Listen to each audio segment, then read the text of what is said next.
Bismillahirrahmanirrahim. Assalamualaikum warahmatullahi wabarakatuh. Puji syukur, mari sama-sama kita panjatkan Allah Subhanahu wa taala yang mana telah membawa memberi kita umur panjang, kesehatan.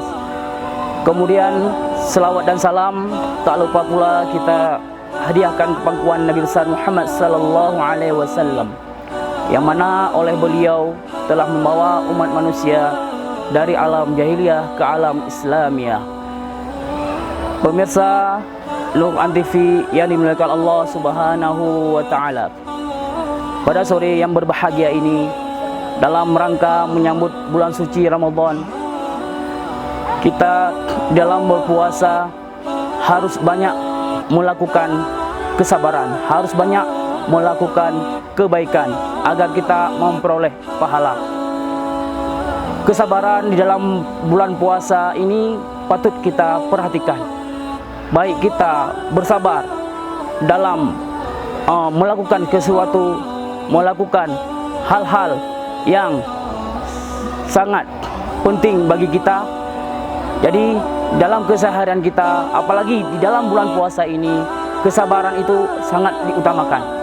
Kesabaran itu sangat penting untuk meningkatkan iman kita, meningkatkan takwa kita dalam melaksanakan ibadah puasa. Pemirsa Al-Quran TV yang dimuliakan Allah Subhanahu wa taala, dengan kesabaran kita, pahala puasa kita dan kesabaran kita itu akan meraih titel ketakwaan. Karena dalam bulan puasa itu umat Islam akan mendapatkan pahala puasa. Sebagaimana dalam Al-Quran Allah berfirman, Bismillahirrahmanirrahim, Ya ayyuhalladzina amanu kutiba alaikumusiyam kama kutiba alal ladzina min qablikum la'allakum tattaqun.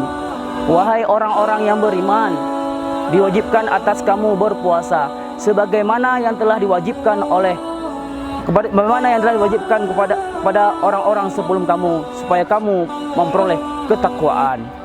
Pemirsa Al-Quran TV yang dimuliakan Allah Subhanahu wa taala, kesabaran ini sangatlah penting, apalagi kita dalam melaksanakan bulan puasa.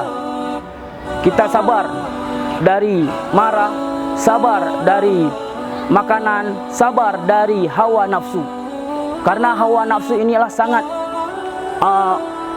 sangat menodai, sangat hilang pahala puasa kita. Karena hawa nafsu ini adalah perbuatan-perbuatan, sifat-sifat yang kurang bagus, yang baik, yang dapat mengurangi pahala puasa kita. Pemirsa Al-Quran TV yang dimuliakan Allah Subhanahu wa taala, mari kita dalam menunaikan ibadah puasa ini harus ada kesabaran, menjaga hawa nafsu kita dari sifat-sifat yang dapat mengurangi pahala puasa kita. Pemirsa Al-Quran TV yang dimuliakan Allah Subhanahu wa taala, mungkin ini saja sedikit kuliah dari saya, kultum dari saya. Lebih dan kurang saya mohon maaf. Hadanallahu wa iyyakum ajma'in. Subhanakallahumma wa bihamdika asyhadu an la ilaha illa anta astaghfiruka wa atubu ilaika. Assalamualaikum warahmatullahi wabarakatuh.